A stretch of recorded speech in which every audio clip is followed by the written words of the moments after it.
بسم اللہ الرحمن الرحیم۔ السلام علیکم۔ حضرت عمر رضی اللہ تعالی عنہ کا وجود عطیہ خداوند اور تحفہ سماوی تھا۔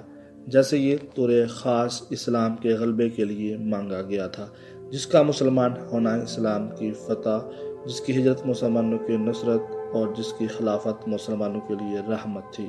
وہ مقدس ہستی جس کا رب اور دبدبہ آج تک قائم ہے، جس سے دل دہلتے ہیں، زمین کانپتی ہے، آسمان تھر تھراتا ہے اور شیاطین دور بھاگتے ہیں، جو اس امت کا محدث تھا، جس کی رائے منشا خداوندی کے عین مطابق ہوا کرتی تھی، وہی اس پر مہر تصدیق ثابت کر دیتی تھی۔ ہواؤں پر جس کی حکومت تھی اور اس کا پیغام دور پہنچاتی تھی، دریا جس کے کہنے پر رواں رواں ہو جاتے تھے، زمین اس کے ضرب سے تھم جاتی تھی۔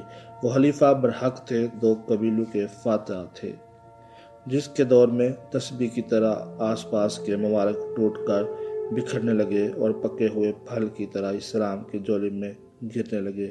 یوں تو کشور کش اور فاتحین اسلامی ادوار میں بھی گزرے ہیں، جنہوں نے اسلامی تخت کو پھیلایا، ریاست کی حدود میں اضافہ کیا، بحروں ہر حکومت شہروں کو فتح اور دشمن کو مغلوب اور ان کی طاقت کو پست کیا۔ مگر مسلمان سلاطین اور ان میں یہ فرق ہے کہ انہوں نے صرف دشمن کی تلواروں کو کند کیا، ان کے سروں کو جھکایا، ان کے شہروں کو فتح کیا، مگر ان کے دلوں کو فتح نہ کر سکے۔ یہی وجہ ہے کہ اس طرح ممالک جلد ہی بعد دیر اسلامی حلقہ سلطنت سے نکل جاتے ہیں۔ اندلس، جس پر 800 سال تک اسلامی پرچم پورے آب و تاب سے لہراتا رہا، آج اخبار کے قبضے میں ہے۔ وہاں قلعہ الحمرا مسلمانوں کی عظمت رفتہ پر نوحہ کنان ہے۔ یہی حال وسط ایشیا کی ریاستوں کا ہے، غرض یہ کہ وہاں بھی اسلام اور مسلمانوں کی زیب و حالی ہے، کسی کمزوری اور اپنے عروج پر ہے۔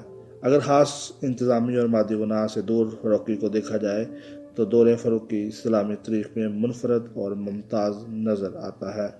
جو راحت اور چین ان کے دور میں مسلمانوں کو ملا، تاریخ شاہد ہے کہ پھر مسلمانوں کو نہ مل سکا۔ عالمی طاقتوں نے انہیں سرنگوں کیا، بیت المال قائم کیا، مفتیوں قاضیوں کا تقرر کیا، محکمہ پولیس کیا، ڈاک کا نظام جاری کیا، مردم شماری کروائی، زمین کی پیمائش کی، اسلامی کیلنڈر کا اجرا کیا، مفتوحہ ممالک میں فوجی چھاؤنیاں قائم کی اور مفتوحہ ممالک کا صوبہ جات میں تقسیم کیا اور تنخواہوں میں اضافے کے معیارات کا اصول جاری کیا۔ نام عمر، کنت ابو حفص اور لقب فاروق اعظم، ولدیت خطاب تھی۔ نامی پست میں سلسلہ نسب آقائے نادر سرور کائنات حضرت محمد مصطفیٰ صلی اللہ علیہ وآلہ وسلم سے جا ملتا ہے۔ بچپن میں اونٹ چڑھائے اور جوانی میں شرفا کے علوم حاصل کیے۔ نزول وحی کے وقت ان 17 ہستیوں میں سے تھے جو لکھنا پڑھنا جانتے تھے۔ بہترین شاہ سوار تھے، گھوڑے پر اچھل کر سوار ہو جاتے تھے، قوی جسمانی قوت اور طاقت رکھتے تھے، عرب کے میلوں اور پہلوانی کرتے تھے، علم و انصاف کے ماہر تھے، اس لیے افراد و قبائل کے نسبی حالات اور ان کے خاندانی خصوصیات اور ذاتی کمال سے بھرپور واقفیت رکھتے تھے، اس لیے جو تقرر کرتے تھے درست اور موضوع کرتے تھے، عہدے کے لیے انتخاب میں غلطی نہیں ہوتی تھی۔ خاندانی اور وجاہت، اونچے حسب و نسب کی بدولت سفارت کاری کا عہدہ ان کے خاندان کے پاس قدیم سے چلا آتا تھا۔ خود حضرت فاروق اعظم رضی اللہ تعالی عنہ کے سفیر مقرر تھے۔ سفارت کے لیے سفرا میں متانت، سنجیدگی، معاملہ اور فہم ذاتی وجاہت اس دور میں لازمی سمجھی جاتی تھی۔ یہ تمام خصائص اور صفات میں حضرت فاروق اعظم رضی اللہ تعالی عنہ کے خاندان کو حاصل تھی۔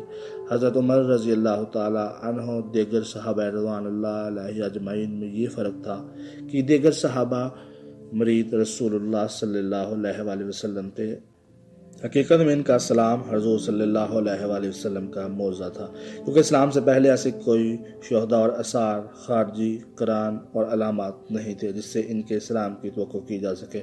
مثلاً حضرت ابو بکر صدیق رضی اللہ تعالی عنہ کو زمانہ وصیت سے نبوت کے ساتھ دوستی اور محبت کا شرف حاصل تھا۔ ایسی جامعیت کی حامل اور ہمہ جاہد شخصیت کو نبوت کی طرح امامت و خطابت، نصیحت اور تزکیہ، اصلاح بھی فرما رہے تھے، اور غنیمت کی تقسیم، میدان جنگ کے نقشے سفرہ سے ملاقات بیرون کے سفار بھی فرما رہے تھے۔ عاجزی اور انصاری اس قدر کے خاک کو بستر بناتے، بیواؤں کے لیے پانی بڑھتے، خود اونٹوں پر تیل ملتے تھے۔ کثیر کا نمائندہ ملنے آیا تو اس نے خلیفہ کے متعلق پوچھا۔ لوگوں نے امیر المومنین کی طرف اشارہ کیا جو اس وقت سر کے نیچے اینٹ رکھے زمین پر آرام فرما رہے تھے۔ وہ بولے کہ عمر، تمہیں آرام کا حق ہے، تم جہاں چاہو آرام کر سکتے ہو، مگر حکمران رعایا پر ظلم کرتے ہیں، اس لیے چین کی نیند نہیں سو سکتے۔ آج مسلمان دورہ فاروقی کی طرح امن و سکون، چین اور راحت چاہتے ہیں۔ حضرت عمر رضی اللہ تعالیٰ عنہ نے جو نسخہ آزمایا تھا وہ خود قرآن کریم میں مسلمانوں کے لیے تجویز ہوا ہے۔